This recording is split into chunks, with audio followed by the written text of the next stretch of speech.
L'École nationale supérieure d'architecture et de paysage de Bordeaux forme des architectes et des paysagistes diplômés d'État, chacun en 5 ans. La collection Pédagogie en paysage présente plusieurs enseignements de la formation paysagiste. Cette formation conduit au diplôme d'État de paysagiste en 5 ans. Elle s'organise en 2 cycles. Le cycle préparatoire d'études en paysage, CPEP, dure 2 années, et le cycle DEP proprement dit qui dure 3 ans. Une mention bien ou très bien au diplôme d'état de paysagiste permet d'accéder au cycle doctoral. La structure pédagogique se déploie sur 3 domaines, relevant du paysage et des pratiques professionnelles en ce domaine, et visant à accompagner l'étudiant dans son engagement face aux grandes problématiques environnementales et sociales de notre temps. 4 enseignements composent le pôle 1. Ce film retrace l'expérience d'un voyage pédagogique en Toscane, issu d'un enseignement qui s'intéresse aux cultures du paysage en Europe. Les cultures du paysage est coordonné par Serge Briffaut, historien, professeur habilité à diriger des recherches.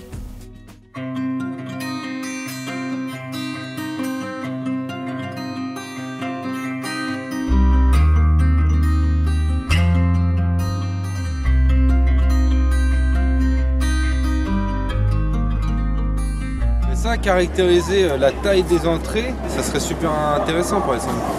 Juste on dit, on fait une coupe transversale sur chacune des entrées. On a travaillé sur le relief en faisant la coupe transversale comme ça, depuis la rue qui est derrière jusqu'au palais. Ce qui permettait en même temps de voir les différences de luminosité entre justement on peut voir du coup sur la coupe un espace du coup plus intimiste avec le grand espace plus ouvert. Et puis après, on a pris les mesures.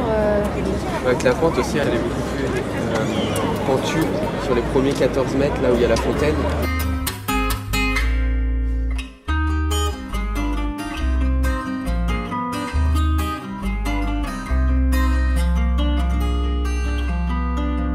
Qu'est-ce que c'est qui fait l'effet là? Ça vous a fait de l'effet? Oui, la statue. Ouais. C'est vrai que cette touche blanche, elle est pas mal. Ouais, elle ressort énormément avec... C'est qu'on parle de la place, on a une vision très restreinte comme ça, une espèce de flash, quelque chose où on a envie de rentrer. Et effectivement, ça prend la forme du jardin, définit vraiment exactement un code de vision qui c'est la regie. Donc c'est un espace à la fois très simple et très attractif comme ça, parce qu'il y a 2 moments de mystère en fait.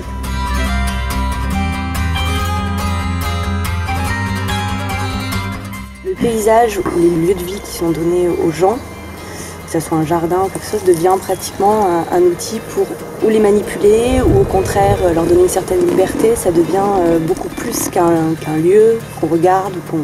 Enfin, c'est très intéressant en fait de le voir historiquement parlant, parce que je pense que ça nous donne un autre regard que ce qu'on voit tous les jours aujourd'hui avec la vision moderne qu'on a du jardin ou du paysage en fait. Je pense que le regard moderne qu'on en a doit s'enrichir de toute cette façon dont on l'a utilisé dans l'histoire. En fait. On le voit pas assez si on passe pas par ce côté historique en fait. On voit pas assez ce que ça représente aujourd'hui.